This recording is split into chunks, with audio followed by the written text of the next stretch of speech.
से रोते रहते हैं। तो ऐसे रोया नहीं नचिकेता, बोले ठीक है यम के पास भेजा तो यम से मुकाबला करते हैं, फिर देख लेते हैं यम को क्या है। उसके पिता फिर खुश हो गए। तो यमराज से पहला वो ही वरदान मांगा कि देखो हमारी कोई त्रुटि थी नहीं, हमने प्रश्न पूछा था पिताजी से, पिताजी हो गए नाराज, तो कोई ऐसा उपाय करो कि हमारे को दोबारा उनका आशीष मिले। ये घमंड भी नहीं किया कि पिताजी को पता चलेगा मैं कितना बड़ा आदमी बन गया हूँ, उन्होंने निकाला था मेरे को, सीधा मेरा यम के साथ संपर्क हो गया, मृत्यु को जीत लिया है मैंने। अपने बड़ों की दृष्टि में उनके आशीष के लिए हमेशा व्यक्ति को गर्दन झुका के रहना चाहिए। बड़ी मुश्किल से कोई एक व्यक्तित्व तैयार होता है, और जिन जिन लोगों ने आपको तैयार करने में सहयोग किया है उनके प्रति कृतज्ञ मत होना। ये गुरु पूर्णिमा साल में एक बार नहीं आती है, प्रतिपल होती है। प्रतिपल व्यक्ति इस स्थिति में जिए अपने चित्त में कि जिस जिसने तैयार करने में योगदान दिया उन सबको रोजाना सुबह उठ के प्रणाम करे, उनको रोजाना रात को सोते समय कृतज्ञता अभिव्यक्त करे। फिर देखो जीवन बिल्कुल बदल जाता है। और व्यक्ति को यदि कृतज्ञता है जीवन में, अपना काम निकाला आगे बढ़े, अब उस जिससे काम निकल गया उसको बाय बाय, फिर ज़्यादा आगे नहीं जा सकता है। उसी व्यक्ति को बोलते हैं स्वार्थी, उसी को बोलते हैं महत्वाकांक्षी। फिर थोड़ी देर में पता लग जाएगा लोगों को भाई ये आदमी सेल्फिश है। सेल्फिश नहीं होना, भगवान के अर्पित जो लिया है उसमें बहुत लोगों का सहयोग, वो सब भगवान के ही रूप थे, भगवान ने ही किया वो सहयोग, उनका रूप धारण करके किया। और अब जो अपने पास है वो भगवान की ही सेवा में, जिनकी सेवा कर रहे हैं वो सब भगवान का ही रूप है, तो फिर व्यक्ति सुरक्षित है। अब कभी इसको टेंशन नहीं हो सकती है, अब इसका कभी चित्त ऊपर नीचे नहीं हो सकता है। जो लिया भगवान से लिया, भगवान का रूप धारण करके बहुत लोगों ने दिया, माता पिता ने भी दिया, समाज ने भी दिया, गुरुजनों ने भी दिया, स्कूल टीचर ने भी दिया, पड़ोसियों ने भी दिया, पुस्तकों ने भी दिया, मित्रों ने भी दिया, धरती माता ने भी दिया, पवन देवता ने भी दिया, सूर्य ने भी दिया, जल ने भी दिया, सब ने दिया, आकाश ने भी दिया, दे दिया ना। अब मेरे पास है वो भी किसके लिए, वो भी भगवान के लिए। जो दिया वो भगवान ने दिया, और अब जो है वो भगवान का है, और वो जो सेवा में अर्पित हो रहा है वो भी भगवान की सेवा में अर्पित हो रहा है। तो जिनकी हम सेवा कर रहे हैं वो सब भगवान का ही रूप हैं। तो कोई एहसान नहीं है, जिससे लिया उसको दे रहे हैं। उस समय कुछ अलग चेहरे निमित्त बना लिए थे उसने, अब कुछ अलग चेहरे निमित्त बना लिए उसने। तो अगर इतनी साइंस व्यक्ति को समझ में आ जाए फिर वो व्यक्ति बहुत आनंद का जीवन जी सकता है, बहुत हल्का, रुई जैसे। नहीं तो व्यक्ति भारी ही रहता है, हमेशा बड़े तनाव लेकर के घूमता रहता है, जैसे सारी धरती वो ही चला रहा है। ये चल रहा है भगवान की, एक निमित्त बने, इधर से लिया इधर से दे दिया, एक चैनल बने हुए हैं, और प्रत्येक व्यक्ति चैनल बना हुआ है। तो एक दिन पहले भी इसमें भी आया था, रामायण में भी, कि हम सब डायरेक्ट या इनडायरेक्ट रूप से पूरे ब्रह्मांड से जुड़े हुए हैं। इंडिविजुअल नहीं होता है कुछ भी। व्यक्ति बोलता है ये मेरा इंडिविजुअल मैटर है, ये मेरा व्यक्तिगत जीवन है। व्यक्तिगत जीवन किसी का नहीं होता है, क्योंकि सब व्यक्ति सबसे लेते हैं कुछ ना कुछ, इसलिए कोई पर्सनल लाइफ नहीं होती है। और ख़ास करके ब्रह्मचारी और सन्यासियों की तो कदापि नहीं होती है, वो तो बने ही समष्टि के लिए हैं, क्योंकि उनको एहसास है कि समष्टि ने हमें पाला है, समष्टि ने हमें बनाया है, तो हमारा जीवन भी किसके लिए है, समष्टि के लिए है। महाराज जी तो बोलते हैं ना, ये आते यही सिखाते थे, संगठन में तो पहले यही सिखाते थे, इस जीवन के ऊपर सबसे पहला अधिकार किसका है, भगवान का। शुरुआत ही यहाँ से करते थे। दूसरा अधिकार माता पिता का, तीसरा अधिकार गुरुजनों का, चौथा अधिकार राष्ट्र का, मातृभूमि का, पांचवा अधिकार, पांचवें नंबर पे आता है खुद व्यक्ति। और सबसे पहले भगवान।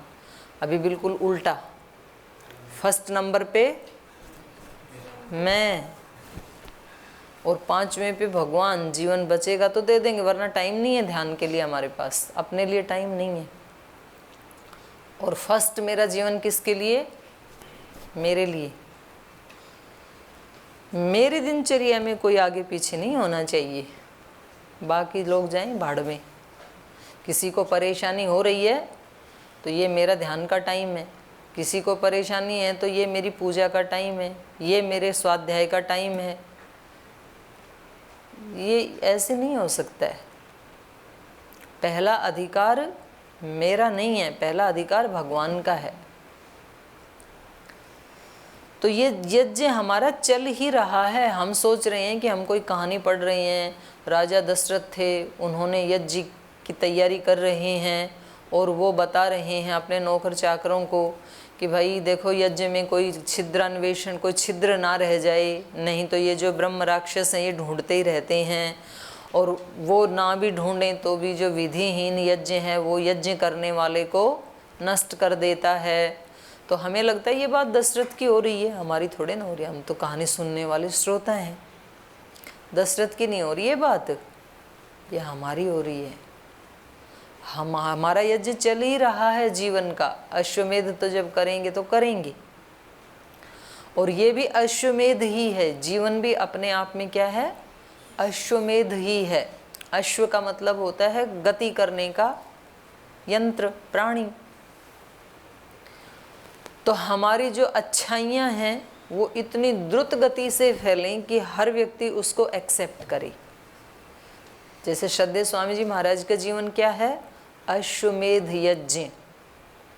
उनके जीवन की जो शक्तियाँ हैं, योग की शक्ति, आयुर्वेद की शक्ति, स्वदेशी की शक्ति, वो इतनी द्रुतगामी गति से फैली कि देश और विदेश हर समझदार व्यक्ति ने उसको एक्सेप्ट किया, स्वीकार किया। ये है अश्वमेध यज्ञ।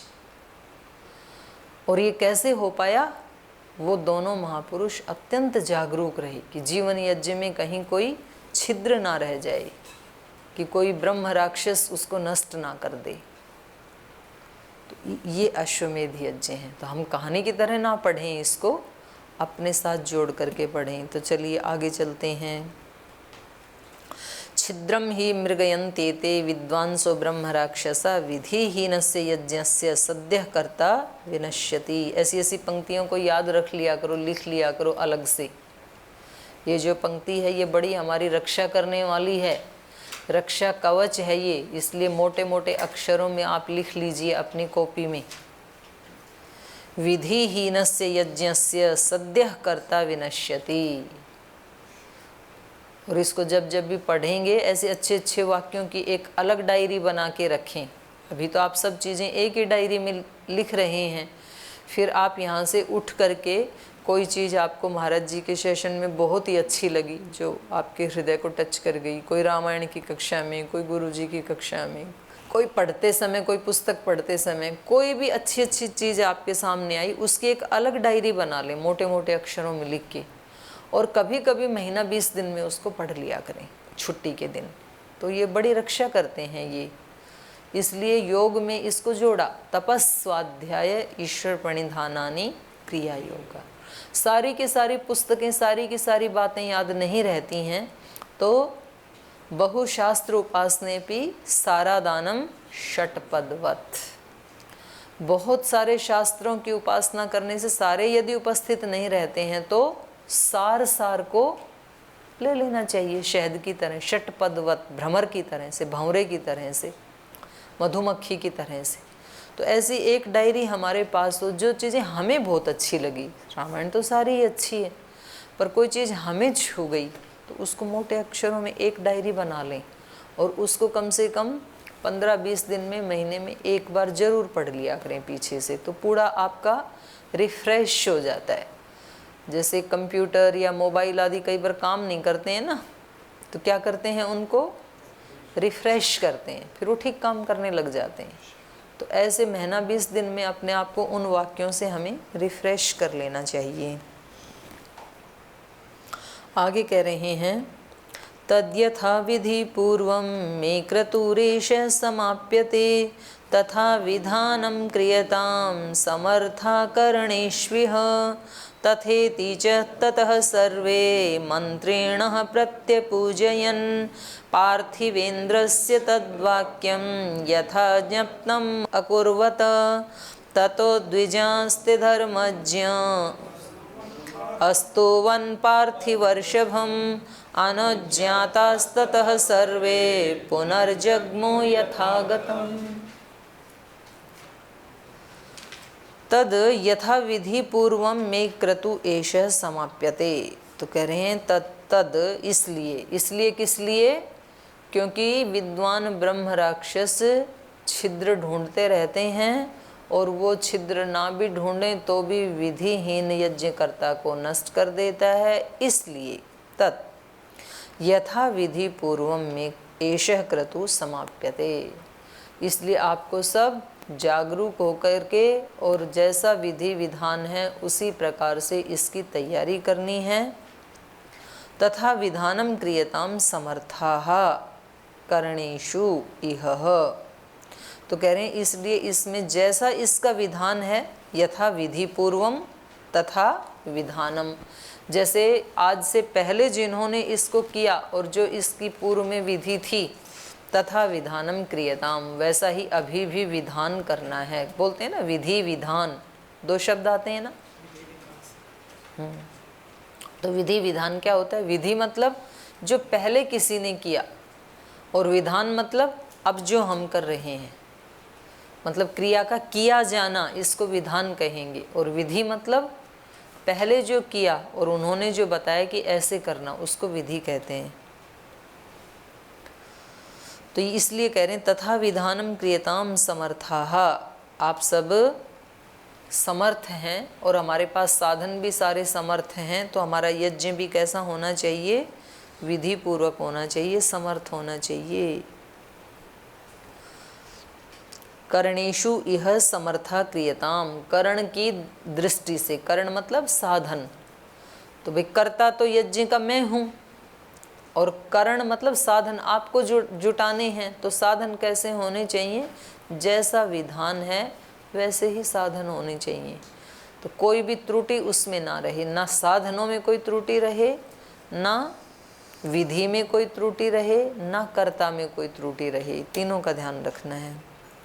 तथेति च ततः सर्वे मंत्रिणः प्रत्यपूजयन्, ते सर्वे मंत्रिणः प्रत्यपूजयन्, वो सारे ही मंत्री प्रत्यपूजयन्, प्रति पूजा करते हुए। प्रति पूजा मतलब मंत्रियों की और विद्वानों की पूजा तो राजा दशरथ ने की, और उस पूजा मतलब सम्मान किया उनका, और वो अब उल्टा राजा का सम्मान कर रहे हैं। तो प्रति पूजयन माने सम्मान करते हुए, बदले में अपने राजा का सम्मान करते हुए। ते सर्वे मंत्रिण प्रत्यपूजयन, उनका सम्मान करते हुए। तथेति च, उन्होंने कहा बिल्कुल ऐसा ही होगा, हम कहीं कोई कसर नहीं रखेंगे, कोई त्रुटि नहीं रहने देंगे।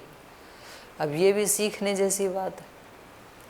नहीं तो एक बार किसी को काम बताया और वो व्यक्ति इतना प्रमादी, अब बताने वाले को विश्वास है कि भी बता दिया, समझदार ब्रह्मचारी है, समझदार सन्यासी है, तो इसको पूरा करके ही आएगा।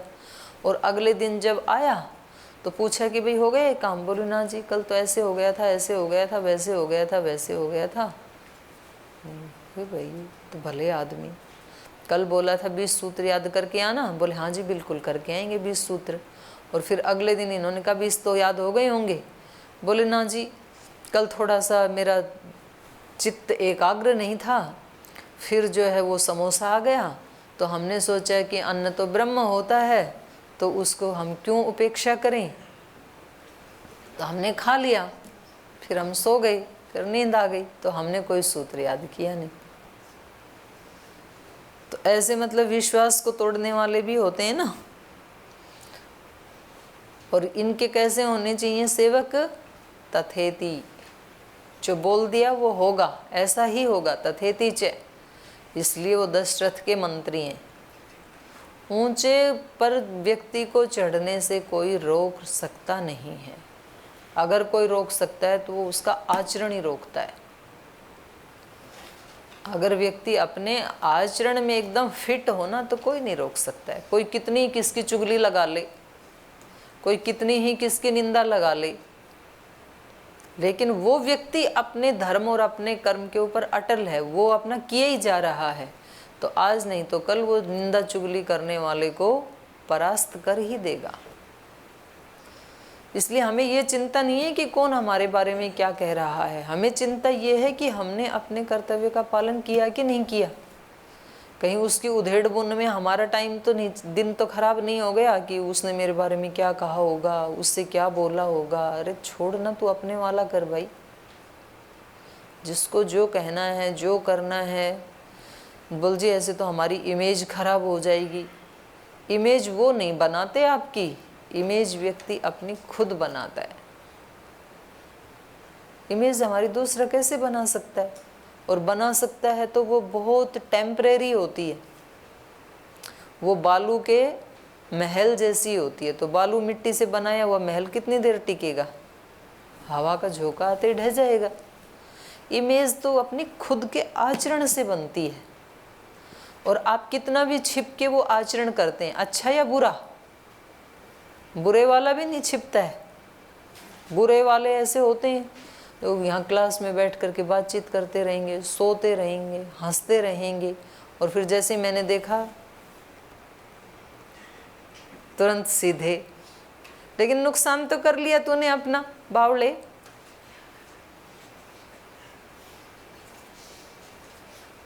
आपकी इमेज तो बना लिया आपने अपनी दृष्टि में, तो मेरी दृष्टि में थोड़ी बनेगी, आपकी दृष्टि में बनेगी। तो ऐसे हम कमरे में बैठ के ध्यान करते हैं, कमरे में बैठ के स्वाध्याय करते हैं, शास्त्र स्मरण करते हैं, उस समय कोई देख थोड़ी रहा है। कौन देख रहा है?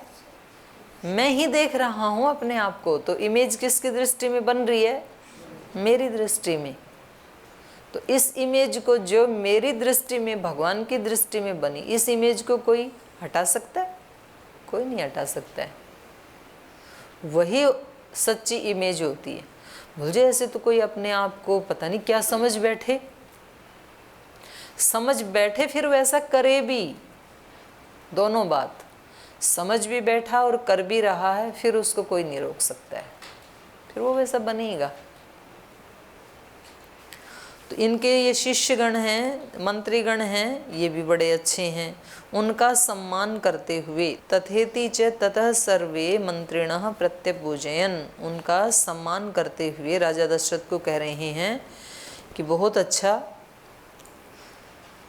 हम ऐसा ही करेंगे। पार्थिवेन्द्रस्य तद्वाक्यम यथा ज्ञप्तुम अकुर्वत।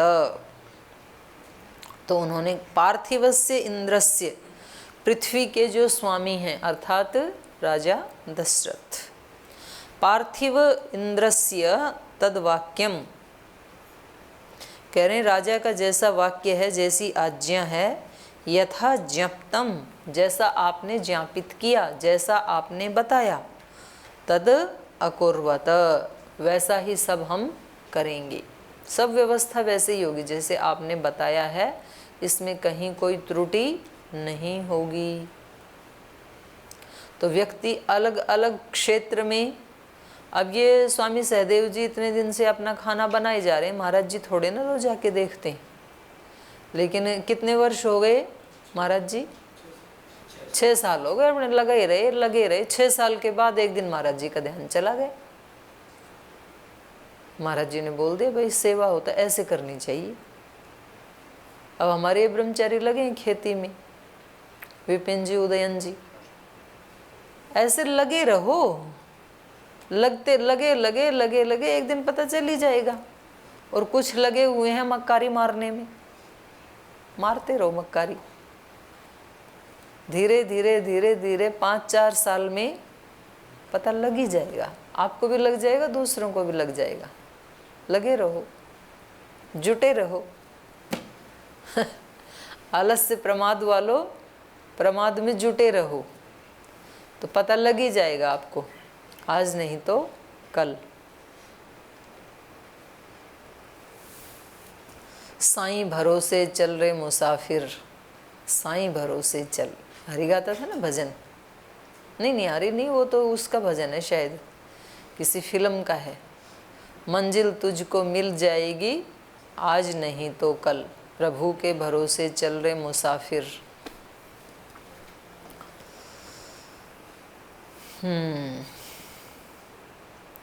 तथेति च ततः सर्वे मंत्रिणः प्रत्यपूजयन् पार्थिवीन्द्रस्य तद्वाक्यं यथा ज्ञप्तम् अकुर्वत। तो जैसा उन्होंने ज्ञापित किया, जैसा बताया वैसा ही उन्होंने किया। ततोः द्विजाः ते धर्मज्ञम् अस्तुवन् पार्थिवर्षभम्।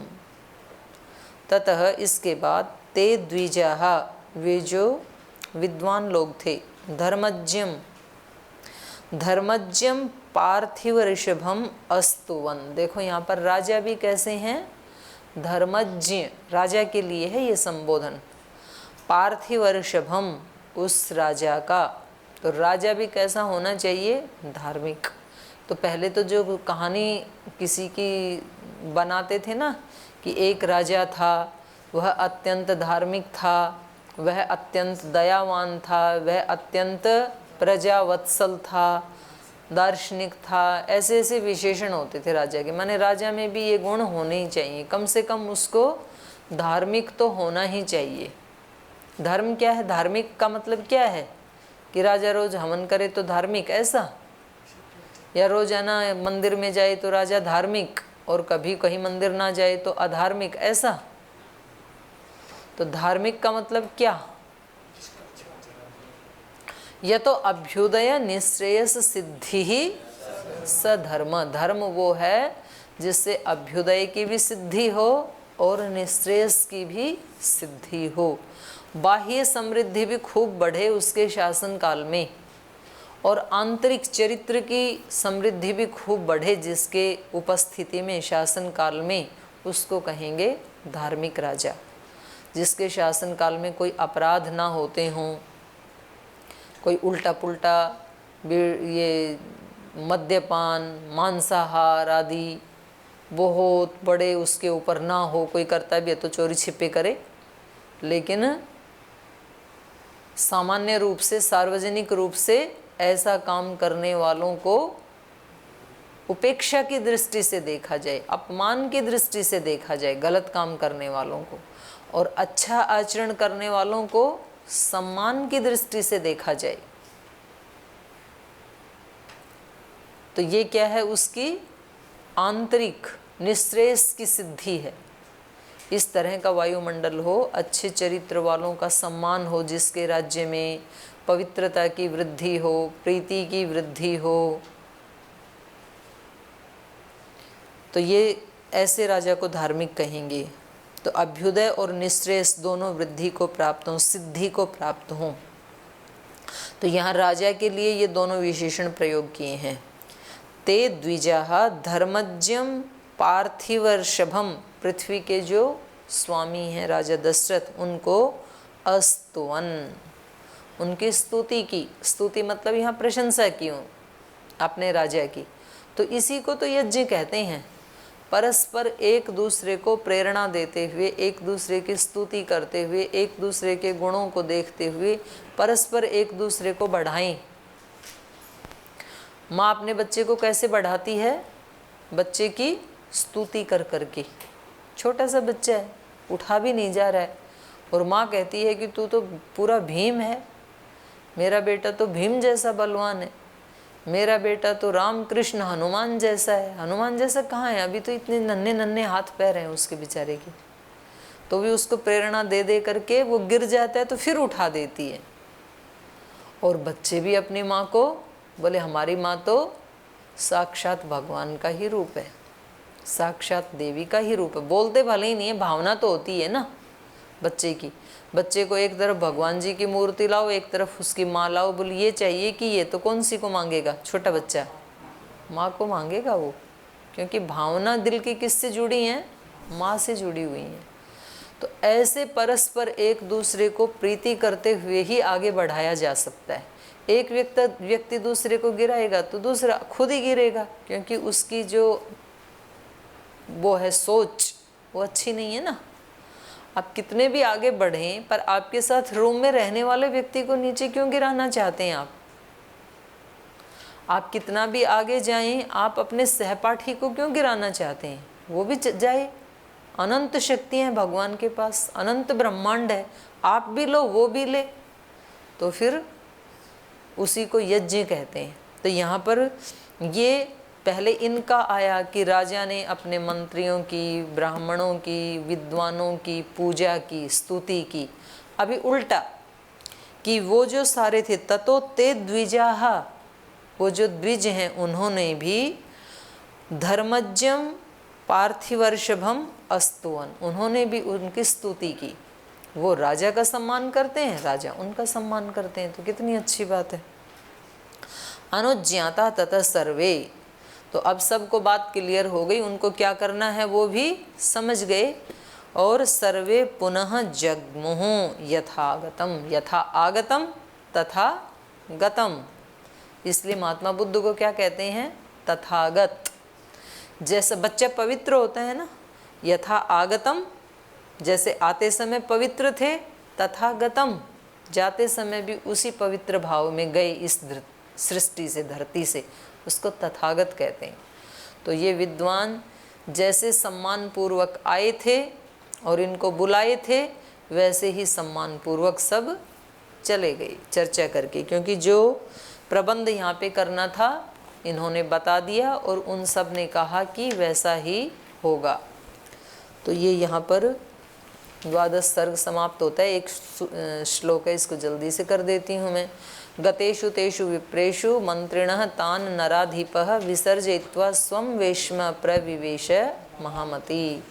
तेषु विप्रेषु गतेषु, उन सभी विप्रजनों के चले जाने पर, मंत्रिणः और मंत्रियों के भी, तान उन सब के चले जाने पर, सब अपने अपने घर चले गए। नराधिपः जो राजा हैं वो विसर्जयित्वा, उन सब को छोड़ करके, स्वं वेश्म प्रविवेश महामती, वो महामती राजा अपने घर को चले गए, सब अपने अपने घर में चले गए। शेष आगे क्या करने वाले हैं उसकी चर्चा कल करेंगे, आज यहीं विराम देते हैं।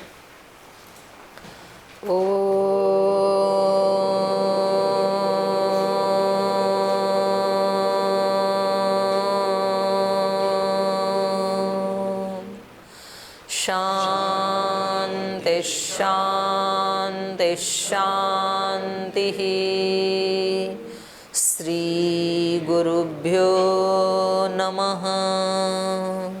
हरि के नाते से सब नाते, इससे सभी सुहाते। हरि के नाते से सब नाते, इससे सभी सुहाते। किस से वैर करेंगे प्यारे, विविध रूप धर आते। किस से वैर करेंगे प्यारे, विविध रूप धर आते। स्वार्थ बिना जो सबकी सेवा करते नहीं आघाते। स्वार्थ बिना जो सबकी सेवा करते नहीं आघाते। पर दुख दुखी सुखी पर सुख में, वो जन हरि को भाते। पर दुख दुखी सुखी पर सुख में, वो जन हरि को भाते। हरि के सब नाते, इससे सभी सुहाते। किससे वैर करेंगे प्यारे, विविध रूप धर आते। विविध रूप धर आते, विविध रूप धर आते।